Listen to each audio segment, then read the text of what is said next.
Welcome to the Tertulia with Daniel Tubb on Gabriel García Márquez, presented by Tertulias Fredericton in partnership with the MD Media Co-op on June 10th, 2020. Hi, and welcome everyone to our Tertulia Big Thinkers Philosophy Cafe. I want to thank you very much for joining us this evening. The organizers of this event are on unceded Wolastoqey territory, although you may be coming from your own territories of colonial relations. I wanted to introduce the organizers. I'm Christy Elaine from St. Thomas University, and we're organizing with Matthew Hayes, also from St. Thomas University, Tracy Glynn from both St. Thomas University and the University of New Brunswick, and Daniel Tubb, who has been on parental leave, but is also part of our organizing committee and from the University of New Brunswick.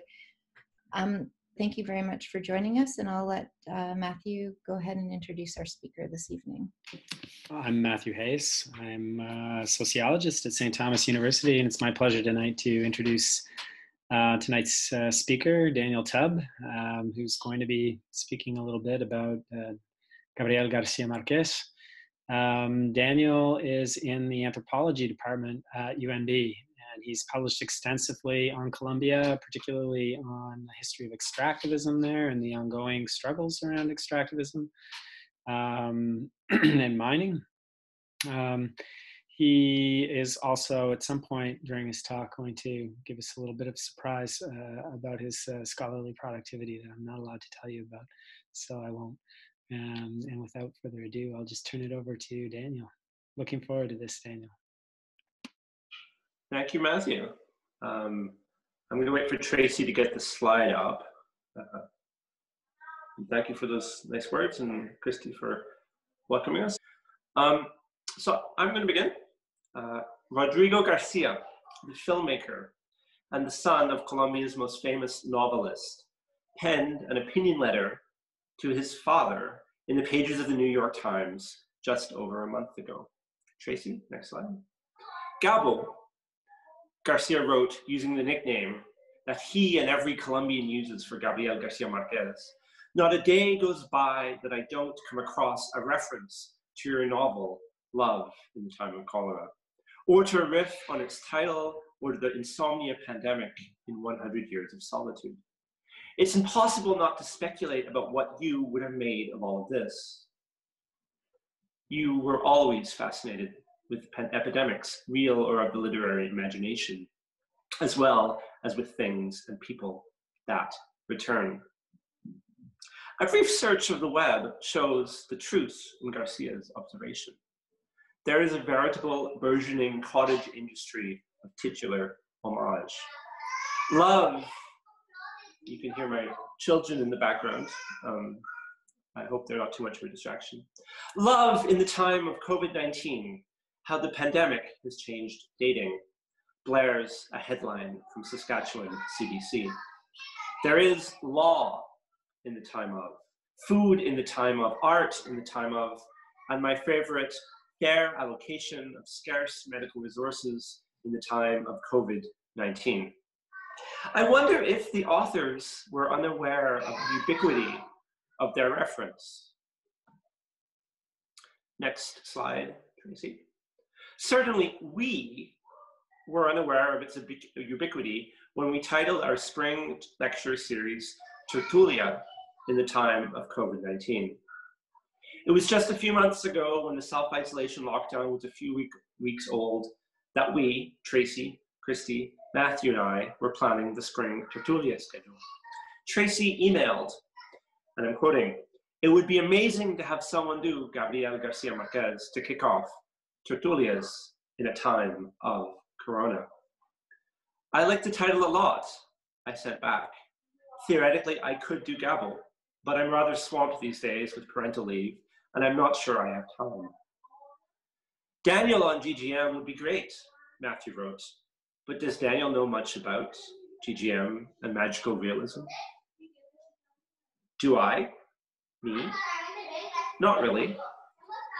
I don't know enough, but here I am starting to give you a talk on Gabriel García Márquez in the time of COVID-19, and here we are wrapping up our series of Tertulias in the time of COVID-19.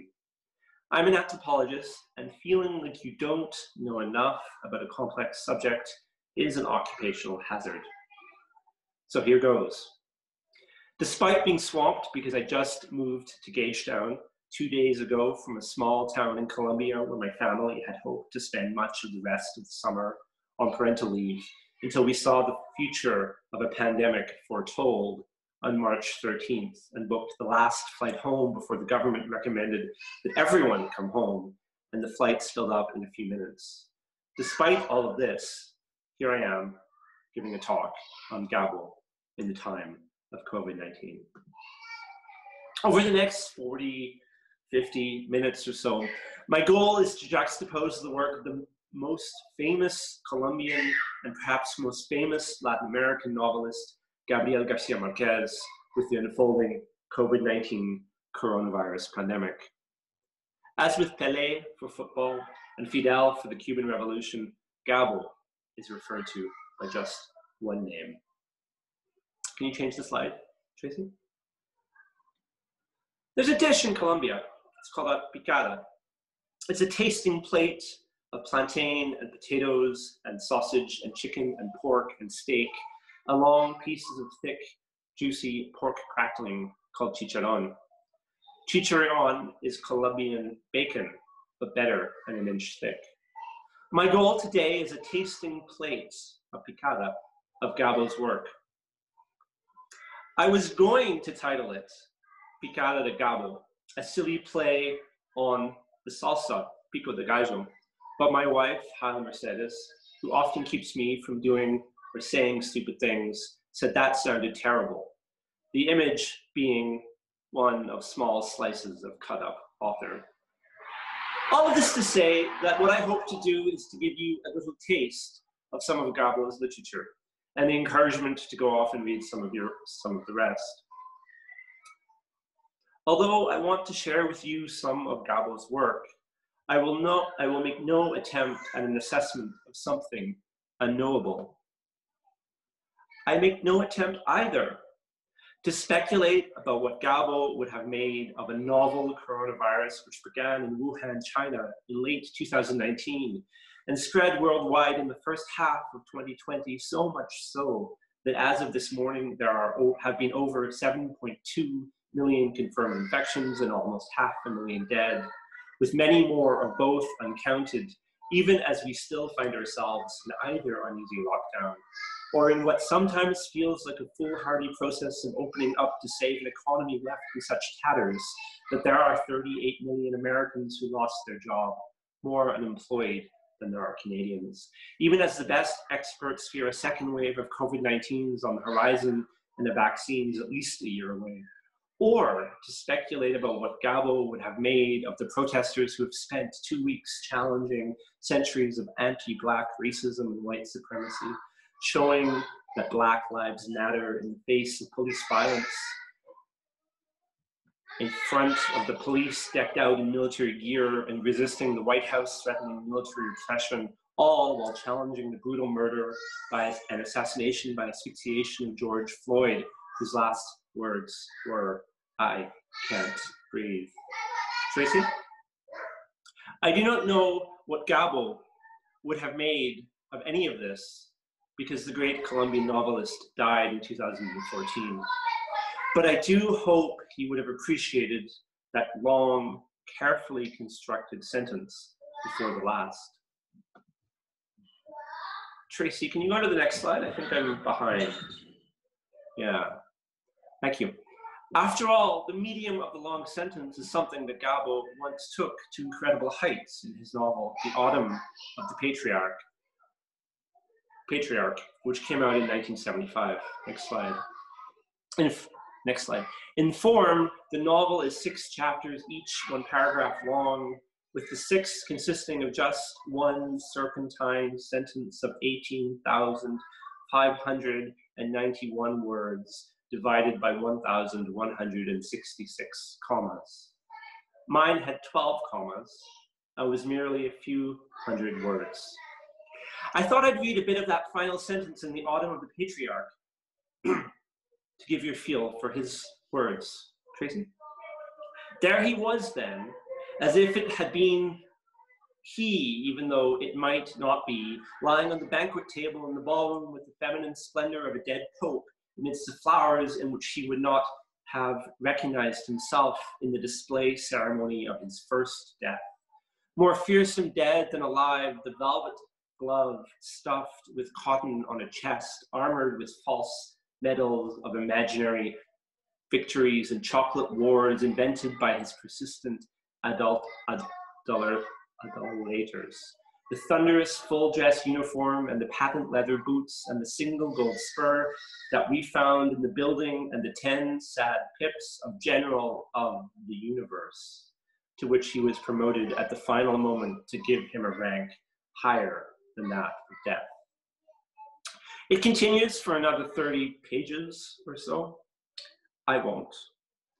But in voice, the novel, with its one paragraph chapters and with its one sentence finale, bring us into the mind and the life of an eternal dictator, the general of the universe, with false medals of imaginary victories and the infinite power held by an archetypical Caribbean, in this case, or Latin American tyrant.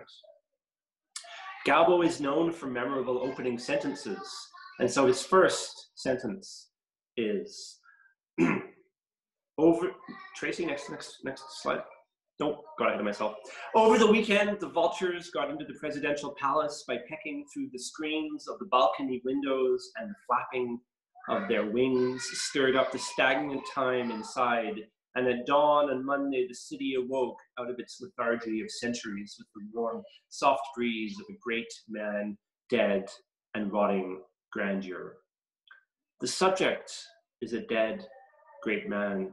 The men who hold such sway over their populations, whose autocratic decisions can change and destroy lives. Tracy, I think if you go back one or two. In Gabo's time, these men were men like Francisco Franco in Spain, Anastasio Somoza in Nicaragua, and perhaps Gabo's model, Rafael Trujillo in the Dominican Republic. All of this is perhaps too apropos of the current moment of Vladimir Putin, of Viktor Orban, of Jair Bolsonaro, and the other right-wing populist leaders in countries where COVID-19 has hit particularly hard. The mode is the kind of strong man that Donald Trump seems to love so much. And that last week, as he threatened to send in the military, I thought he might be going to become more so than he already is. According to the Cambridge Companion to Gabriel García Márquez, The Autumn of the Patriarch is the novel of the Latin American dictator. Perhaps even that rambling sentence construction, that voice in The Autumn of the Patriarch, is too au courant with Trump, who has his own peculiar mode of speech that I won't bother to duplicate here, but YouTube can be enlightening. I'm digressing. The Autumn of the Patriarch, the dictator novel, and a moment to enjoy long sentences that perhaps hits too close to home. Can you change the slide, Tracy? There we are. Now we're on track. In any case, as you can see, instead of dubious speculation on what a dead author might think of the present, I take this tertulia as an invitation to think with Gabo and his work about our current predicament. While what follows may or may not constitute just another overly excited abuse of a literary reference that Rodrigo Garcia noted and that we as Tertulia organizers committed, I aim not to commit another literary abuse in the following minutes. And I want to think about the present pandemic with Gabo's books. I want to adopt a phrase from Claude Lévi-Strauss, who's like me an anthropologist. I want to argue that Gabo and his novels are good to think with. The structure of my talk today is to think with my reading of some of his novels alongside a decade of my own work in Colombia. After all, while I am no scholar of literature, nor an epidemiologist, nor the son of an important novelist, and I possess no special qualifications to talk about Gabo and his work. But I am a sociocultural anthropologist. I have worked in Colombia. on Colombia for over a decade. My wife and my children are Colombian, and on paper at least, I have a bachelor's degree in Spanish literature, which is why I met Gabo on a beach in the south of Spain when I was 20. As is only ever clear in retrospect, I can, in fact, trace a straight line from that meeting to my own interest in studying and writing about Colombia. It was 2003. The beach was in the small city of Alicante in the Valencia region of southwest Spain, and it was a glorious time to be 20. 2.5 decades after the death of Franco, and still a few years before the real estate and financial crash that would devastate the Spanish economy and lead to unemployment of many in my generation, not to mention bankruptcies and suicides and all the rest. Back then, we protested the Iraq War, and I and my peers, Canadians and Americans and Erasmus kids from all across Europe studying abroad, took to late night dancing that began with midnight dinners and continued until the sun rose over the harbor. I also took seriously the task of learning Spanish, drinking small cups of coffee with milk and reading my copy of Spain's Guardian. I'm hitting a mosquito, sorry. Of Spain's Guardian El País about the Iraq War. I also read innumerable novels from Spain and Latin America, which is how I came to meet Gabo on the beach. When I met him, Gabo took the form of a small, diminutive, black, paperback edition of 100 Years of Solitude that I purchased in the university bookstore and I opened on that beach.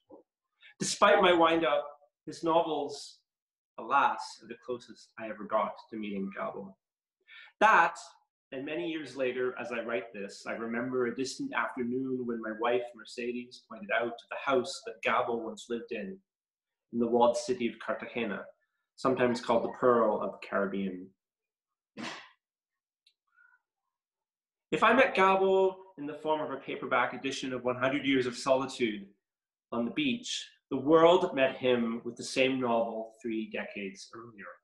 Finished in 1966 and first published in Argentina in 1967, 100 Years of Solitude took the world by storm. Gabo created on paper a fictional world of the Colombian Caribbean so magical and incredible that it felt like it had to be real. The style set off a boom of literature from Latin America in the style of magical realism, at which Gabo was the vanguard, albeit not the originator. Academics debate this, but the Latin American boom in magical realism describes a moment that emerged in the 1950s and 60s, where novels were set in real locations and had fantastical elements. Surrealism, Gabriel García Márquez once said, comes from the reality of Latin America. Macondo is at once a Colombian or Latin American every town and a particular place from which Gabo writes the history of Colombia, of Latin America, and the world. The town is the setting and the viewpoint is the world from the experiences of the Buendia family, who over many generations share names, characteristics, mañas, experiences over 100 years. In an existence interspersed with magic and the world-changing events of Colombia in the 19th and 20th century. Gabo was born in the Colombian Caribbean in the small city of Aracataca on March 6, 1927. Aracataca was the model for Macondo. Gabo was the eldest of many children, and as he grew, he left the city to study law in Bogota.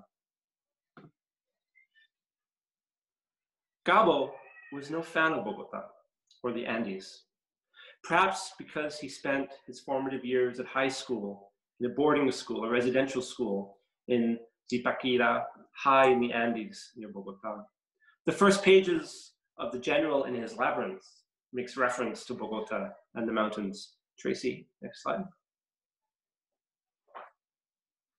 The novel chronicles the fading months of Simón Bolívar, the liberator of South America, as he travels from Bogota along the length of the great Magdalena River, which until the invention of the railway and the motor car was Colombia's Mississippi, or St. John, for that matter.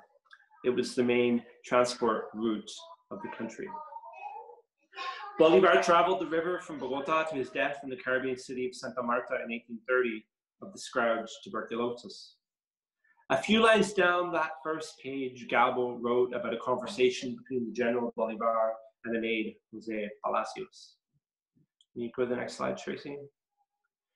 He writes, or he's quoting, "It has been raining since 3 o'clock in the morning. Since 3 o'clock in the morning of the 17th century, said the general, his voice still shaken by the bitter breath of insomnia. And he added, in all seriousness, I didn't hear the roosters. There are no roosters here, said Jose Palacios. There's nothing here, said the general. It's the land of the infidel. For they were in Santa Fe de Bogota, city of the Holy Faith, 2,600 meters above the level of the distant sea, and the cavernous bedroom with its bare walls exposed to the icy winds that filtered through the ill-fitting windows was not the most favorable for anyone's health. I'm not sure I disagree that much, as Bogota is cold. Imagine a November rain without central heating. Anyone from Bogota, my wife, may not agree, but I think it's an apt description. The General in his Labyrinth is also a meditation on the fading power of Bolivar, as well as incredible descriptions of life in the river in the early 19th century. So Gabo left Zipagira for the central Bogota, where he studied law school at the National University, although he spent much of his time reading and drinking and pursuing a more self-directed learning style. He dropped out to become a journalist in the Caribbean until he moved to Europe at the height of a short-lived and long-forgotten, even by Colombians, military dictatorship of the 1953 to 1957. In Paris, Gabo and his wife, Mercedes, were terribly poor, ever waiting for payment from his employer, El Espectador newspaper, which had been shut down by military censorship. Perhaps the experience of exiled poverty in Paris, waiting for a paycheck that never came, while he collected bottles to sell for cash, shaped the writing of No One Writes to the Colonel. Next slide, Tracy.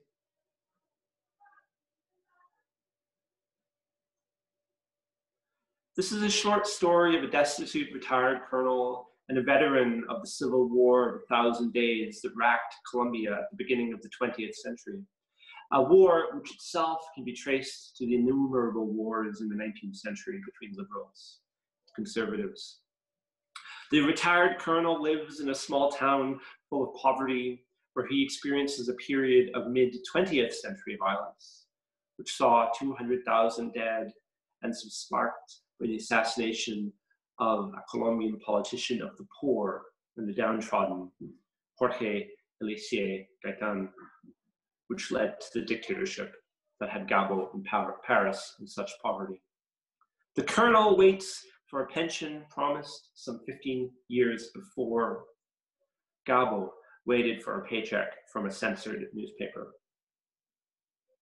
From destitution in Paris, Gabo moved on to be a foreign correspondent in Rome, then London, then East Germany, then Czechoslovakia, then the Soviet Union, then East Germany, I'm repeating myself, before moving to Venezuela and then Cuba, where he joined the Prensa Latina, the revolutionary government, and befriended Fidel, before being sent to New York in 1961 with his wife Mercedes and their young son Rodrigo. All the while, he wrote novels as he sent dispatches for the newspapers. I've always liked one collection of journalistic dispatches and reports. Next slide, Tracy. Chronicles and Reports, Crónicas y Reportajes, is a collection of journalistic pieces written in the 1940s and 50s. In one, Gabo describes visiting the part of the Colombian Pacific province of the Chocó, which I know best because I spent 2 years there learning to mine gold. Gabo visited in the 1950s to cover a gold miners' strike at the International Mining Company. And in describing the visit, he wrote that the airline passengers risked shipwreck and drowning as they arrived to the regional capital. The reference to drowning airline passengers, of course, being a reference to the rain that plagues that region. And while it seems, or reading his report, to be a kind of exaggeration, it is in fact a nod to what is the rainiest to the part of Colombia which has the highest rainfall in the world, which puts the centuries-long drizzle in Bogota to shame.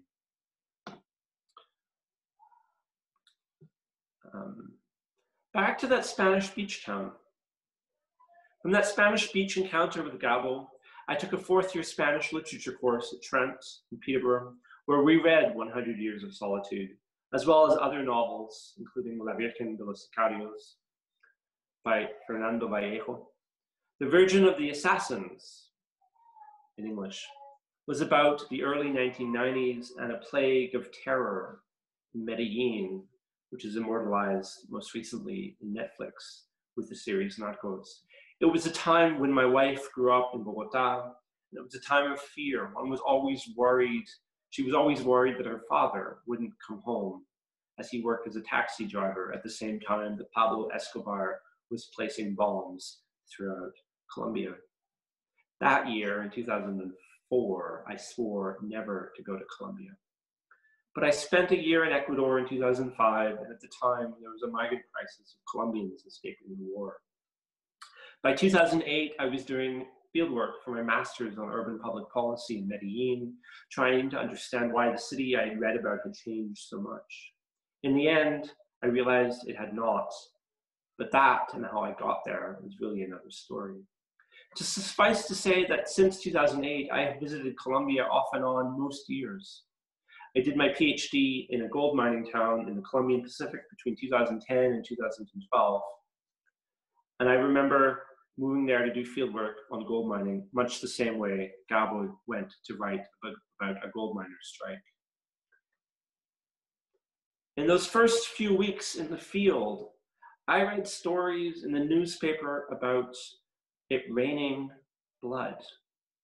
I heard stories of the gold and the devil, of Indian princesses made of precious metals discovered in the mud, of digging for gold only under the full moon, of events that took place decades before spoken about in present tense.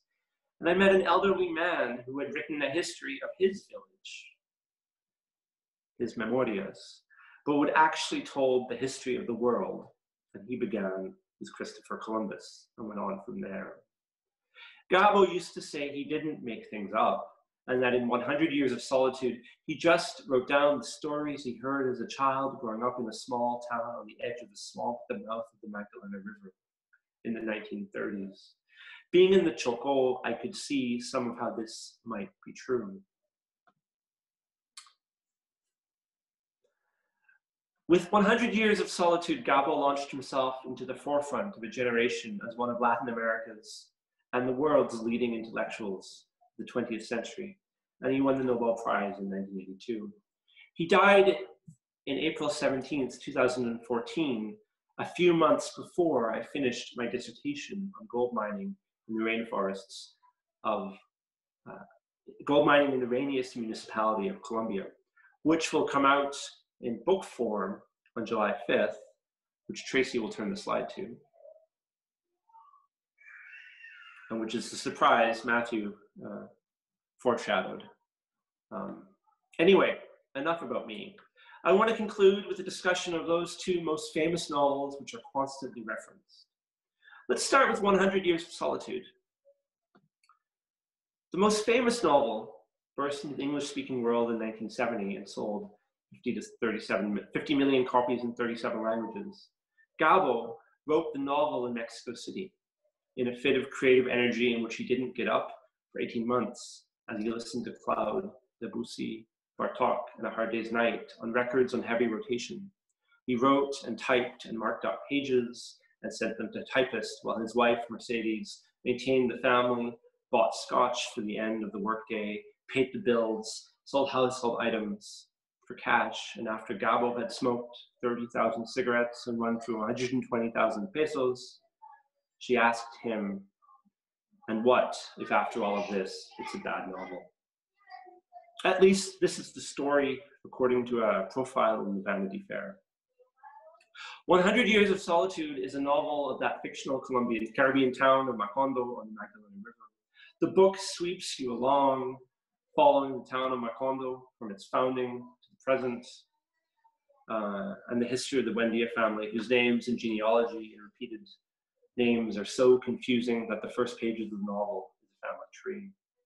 On the one level, 100 Years of Solitude is the history of Colombia, told through the history of one family, cyclical, repeating, and events spiraling.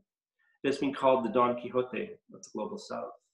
And it has two famous scenes that I want to dwell on. The first, of course, is the pandemic of insomnia, one of the most famous pandemics in literature. And the second one is one of the most famous protests and military police massacres in literature.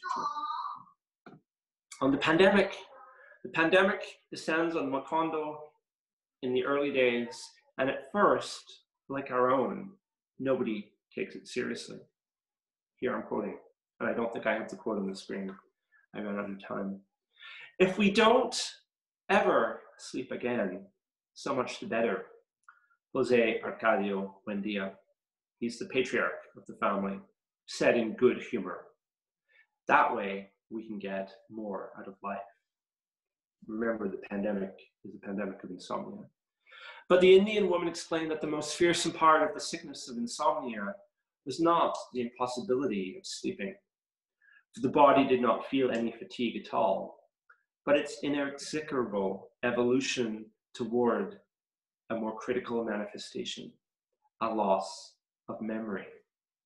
Like our own pandemic, alarm came slowly. The novel continues. They did not become alarmed until the third day, when no one felt sleepy at bedtime and they realized that they had gone more than 50 hours without sleeping.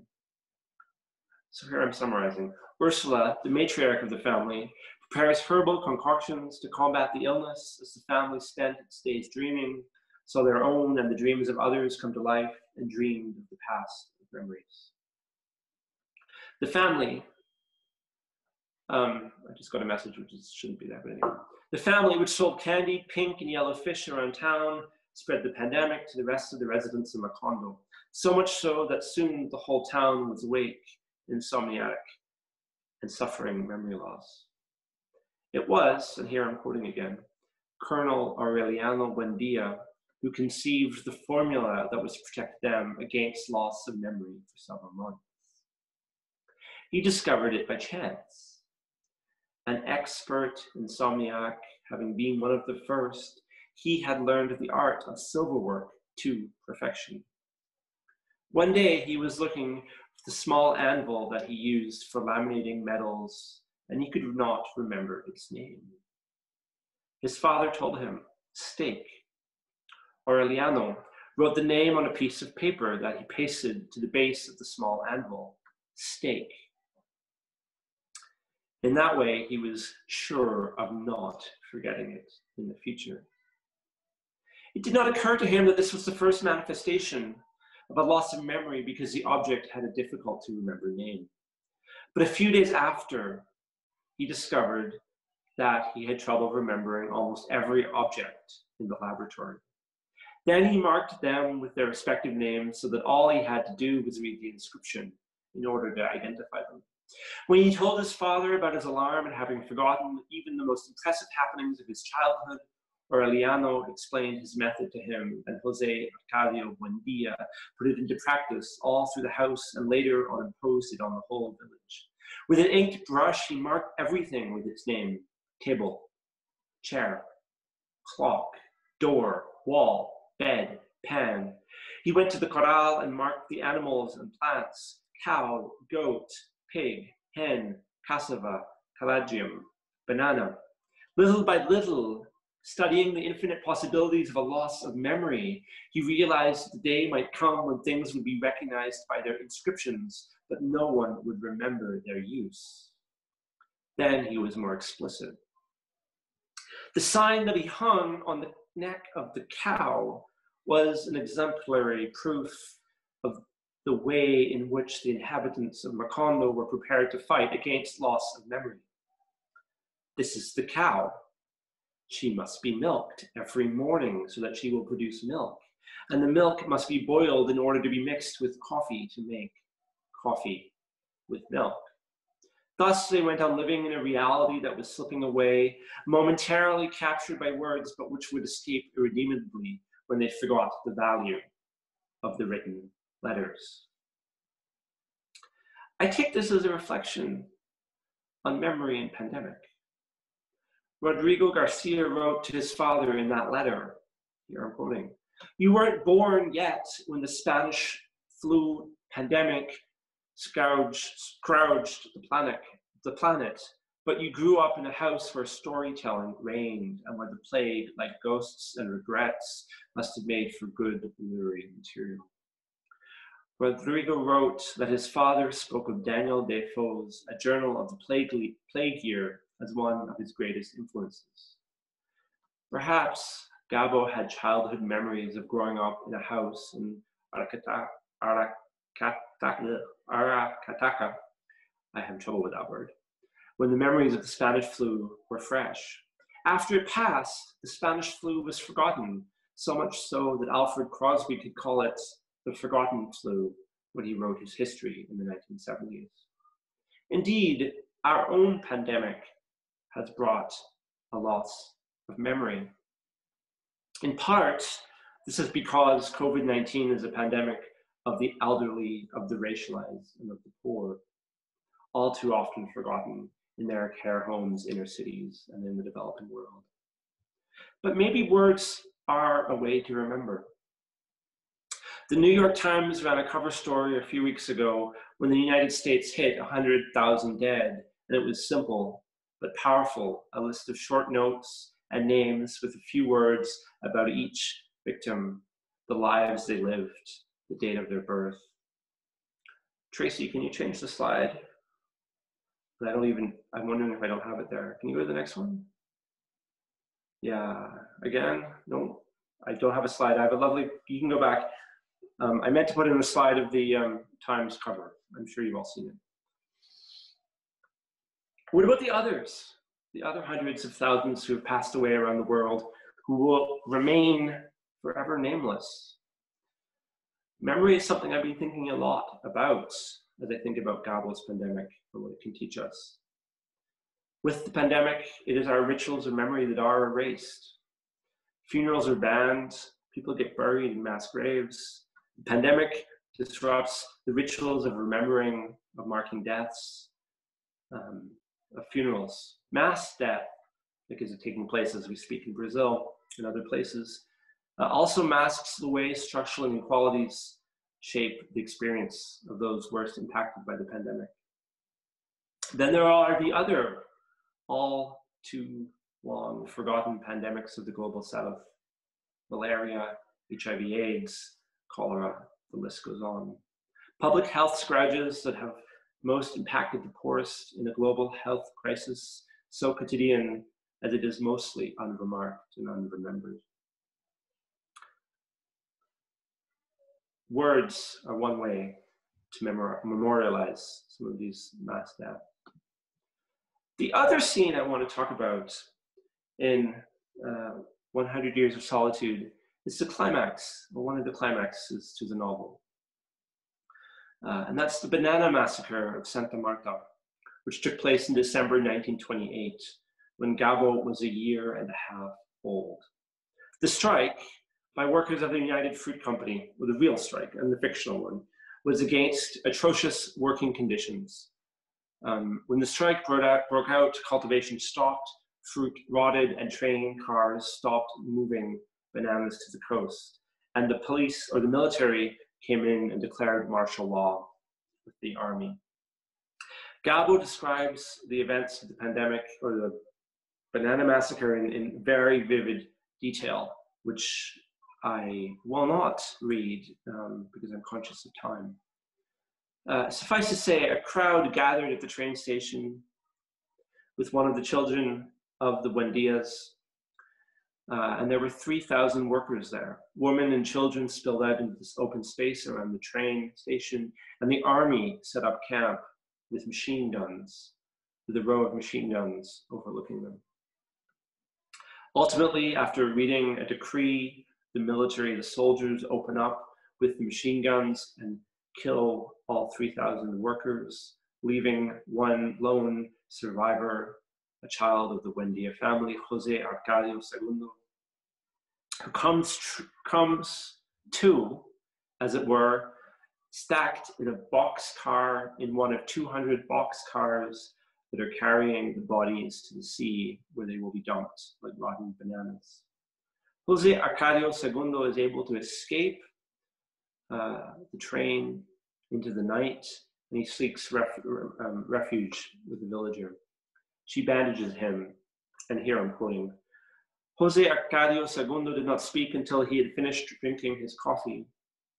And then he says, there must have been 3,000 of them, he murmured. What? The villager asks. The dead, he clarified. It must have been the number of people who were at the station.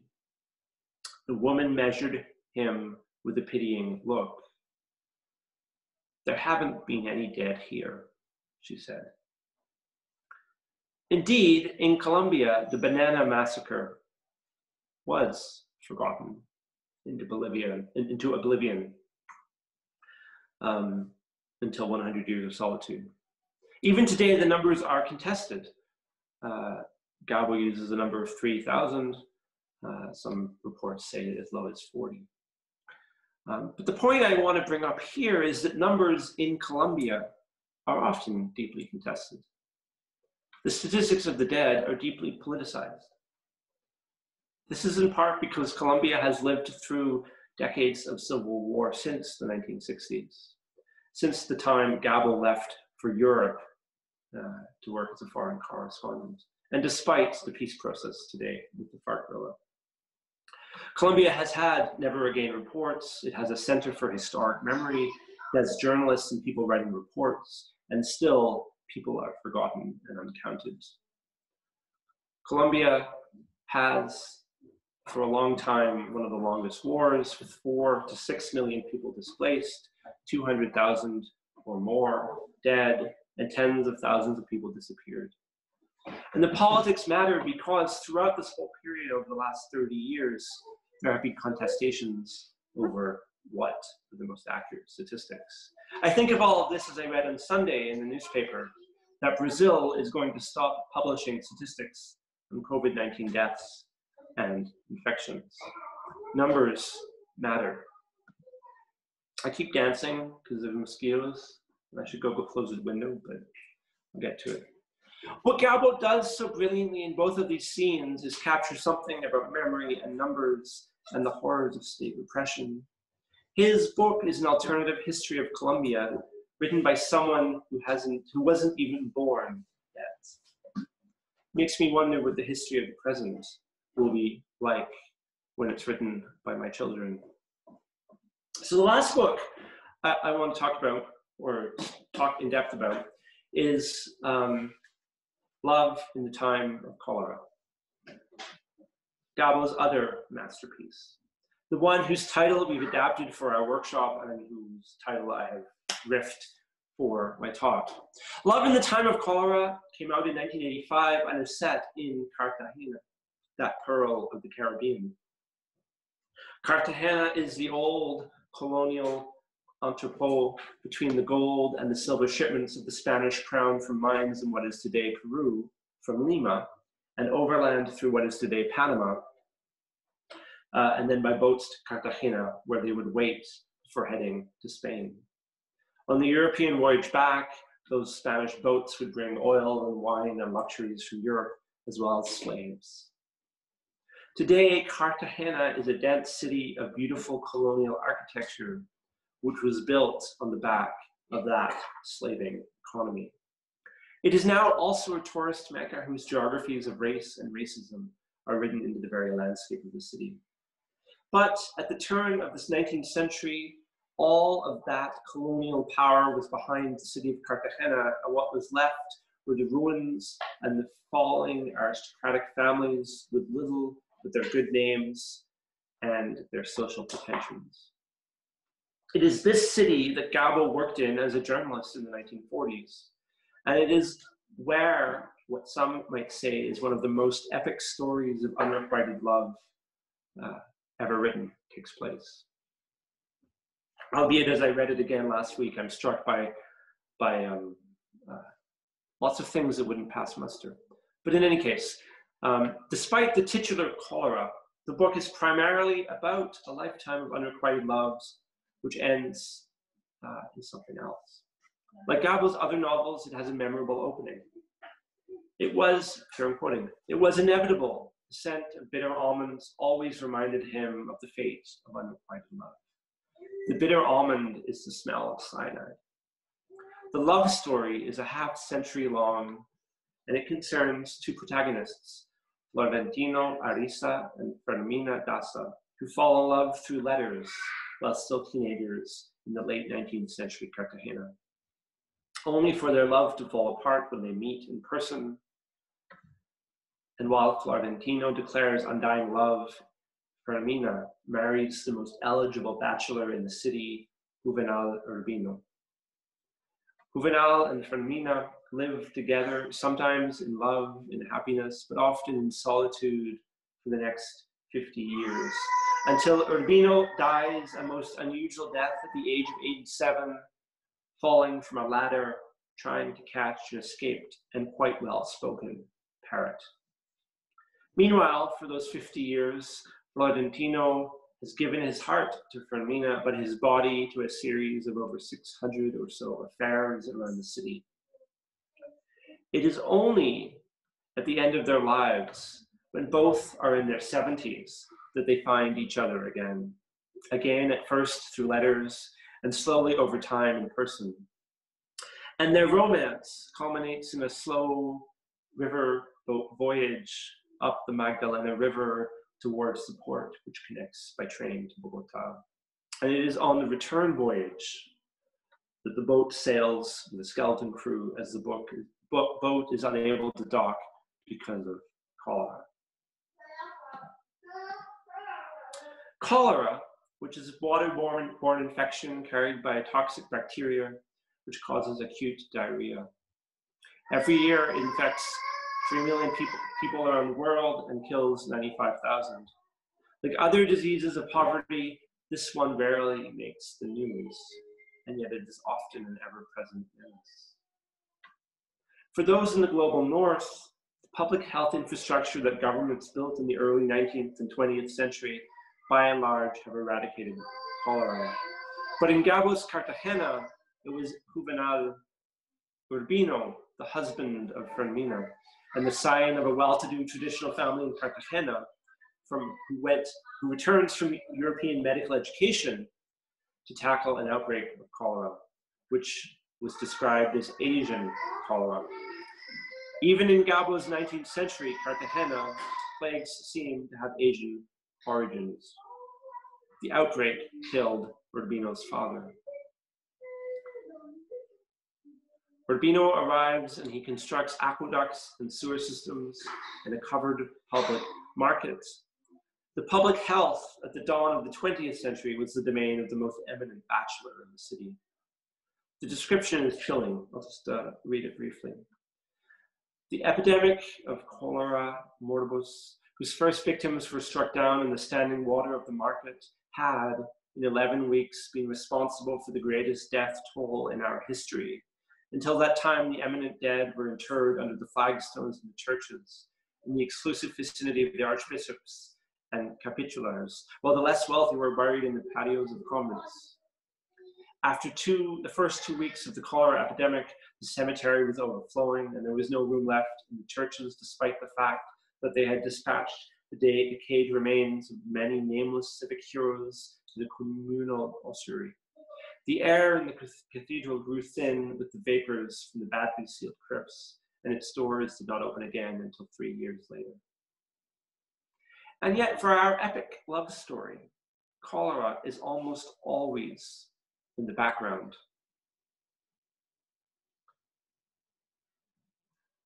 Something that only rarely impinges on the lives of the faded aristocrats.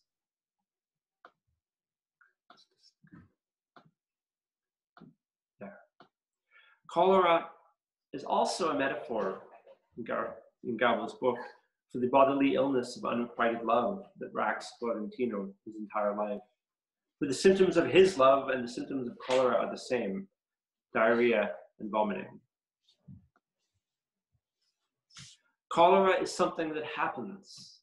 It has no cause, much like the 9 civil wars that took place in the 19th century, which are the background of 100 years of solitude. Sometimes the pandemic and the violence of Colombia were wrapped up. When Juvenal Urbino brings a hot air balloon from Europe, he and Fermina take a day trip by hot air balloon. It takes 3 days to return by land. They look at the world from above through a spyglass and see the human bodies of peasants in rural areas and the sides of fields. Urbino declares them to be the victims of cholera ravaging the region.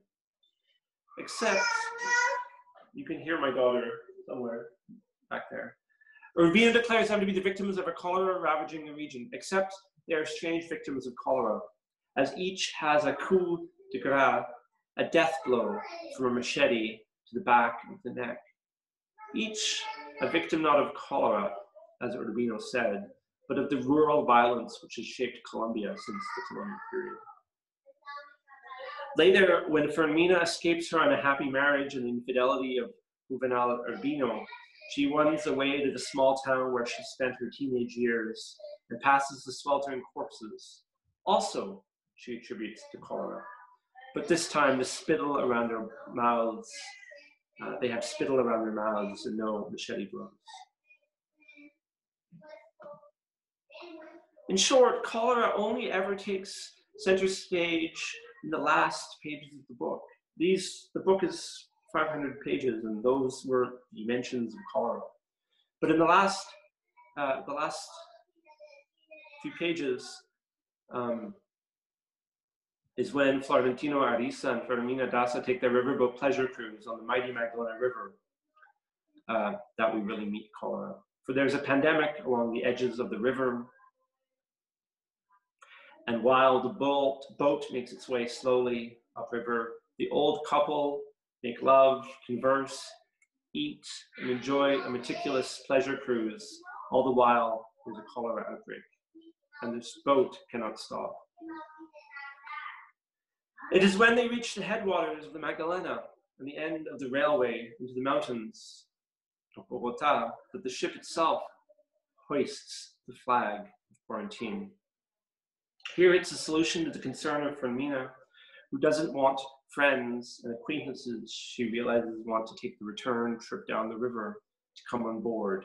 And so as a solution, they raise the quarantine flag. And so with the flag, the boat declares a state of emergency and it returns downriver with no passengers other than our elderly couple in love. All goes well until they get to the mouth of the Magdalena. And there the boat is unable to dock because they have a quarantine flag. And it is sent to return once again up the Magdalena River, destined forever to sail in the midst of a cholera epidemic. What to take of all of this cholera in a book about love? First of all, it strikes me that the pandemic is always in the background. Only rarely and only on the Magdalena River does it enter the foreground of the lives of the upper classes of Cartagena, except for Urbino's father. And cholera itself is used as a euphemism for the dead of civil war that mostly impacted the poorest. It seems to me that this is a story of love in the time of cholera, that these stories are also stories missing in our own pandemic. Months ago, I wrote to my brother, who is an editor at the Toronto Star, Canada's largest daily, and I asked who writes about Latin America for the Star. I asked this because my wife has an aunt living in a gated community in Guayaquil, and in early March 2020, COVID-19 was killing people so quickly that the streets were filling with bodies. In Guayaquil, the death rate peaked at 332. The death rate peaked 332% over the pre-pandemic levels, while similar stories are seen in Manaus, Brazil, and other countries. Just as the Spanish flu of the early 20th century ravaged worse in the global south and in the developing world, our pandemic is seeming to take such a turn as well. Just as, although we in New Brunswick and parts of Canada and Europe and North America and parts of Asia are opening up, it seems, as you read the newspapers, that in South America, in the global south, it's getting worse. So what to say by way of conclusion? I could talk of some of Gabriel's other work. His book, Chronicle of a Death Foretold, chronicles the murder of an entire village chronicles a murder in a village that everyone knew was going to happen except for the victim. Our own pandemic was, after all, a pandemic foretold. Or there's Gabriel's other pandemic, a pandemic of rabies, which sets off his novel of 17th century Cartagena, of love and other demons, when Sierva Maria is bit by a rabid dog and everyone is so terrified they lock her up in a convent, despite the fact she never has any rabies and ultimately is exorcised. Or we could talk more about the unequal experiences of the pandemic. That love cruise of an elderly couple from Cartagena as the pandemic had the worst impacts on the rest of the river. For the rich, there is an epic love story, and for the rest, there's cholera. I could talk about the massacres and the state violence in the Banana Republic that have taken place in Colombia. My son is having a conversation back there that I'm slightly distracted by. I could talk about news of a kidnapping, an account of that period in the 1980s and 1990s when kidnappings and terrorism racked Colombia, which is a piece of nonfiction Gabriel wrote.